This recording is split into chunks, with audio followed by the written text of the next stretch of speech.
Les Espagnols sont appelés ainsi parce qu'ils ont le teint olivâtre, contrairement aux Italiens qui ont le teint mariusâtre. Les Espagnols sont un peuple fier et ombrageux, avec un tout petit cul, pour éviter les coups de corne. Dans des conditions d'hygrométrie normale, on constate qu'un Espagnol moyen se compose de 3/4 d'omnivores et d'1/4 d'arabes. Cette singularité chimique s'appuie en fait sur une réalité historique. Il y a longtemps, très longtemps, bien avant l'appel de Cochin, des milliers d'Arabes sont entrés en Espagne.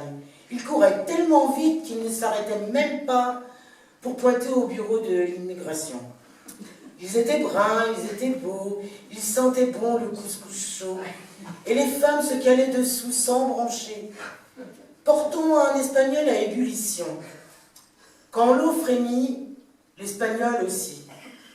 Quelquefois, il s'insurge et crie « Olé !» en menaçant de sortir de la marmite.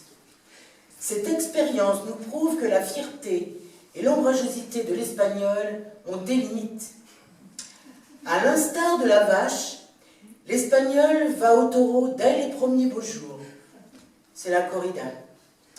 La corrida est une festivité espagnole, gorgée de poussière frémissante et de somptuosité virile, au cours de laquelle on transperce un taureau fou avec des barres de fer pour faire sortir le sang en disant « Olé !» Quand le taureau tombe à genoux, les présidentes de cercle ont un orgasme fugace. Les Espagnols vivent dans un léger désarroi depuis que leur chef, M. Franco, est mort. M.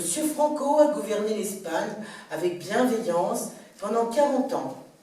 Certes, il est encore plus réactionnaire que la plupart des radicaux valoisiens, mais il savait se montrer généreux avec les riches et général avec les militaires. Le général Franco est mort dans son lit, contrairement au général Gamelin qui est mort dans le mien. Mais enfin, nous touchons là à ma vie privée, et alors bon, je vous en prie. Hein. On a dit beaucoup de mal du général Franco, et c'est vrai qu'il avait mauvaise haleine, mais force est de reconnaître qu'il a su laisser l'Espagne dans l'état où il aurait aimé la trouver en entrant. Comme beaucoup d'étrangers, les Espagnols éprouvent quelques difficultés à communiquer entre eux, car ils ne parlent pas français. C'est pourquoi ils sont obligés de parler espagnol. Contrairement à la langue allemande, qui est rude et gutturale, la langue espagnole est rose et pointue. Mais j'arrête, ça m'excite. L'apport de l'Espagne au patrimoine culturel européen ne peut être nié car nous avons les moyens de vous faire parler. Que reste-t-il du musée du Prado sans Velázquez, La Greco ou Chantal Lagoya? Sur un plan purement scientifique, n'oublions pas que c'est à Isabelle la catholique que nous devons l'invention de l'espagnolette, sans laquelle nul ne pourrait baisser la tête. Je ne dis pas ce qu'il a.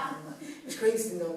Voir à cet égard la très belle photo de Dali, intitulée Fenestration, qui montre Aragon niquant la Castille au balcon, œuvre d'un érotisme si troublant que rien que d'en parler, ça me fout la péninsule ibérique.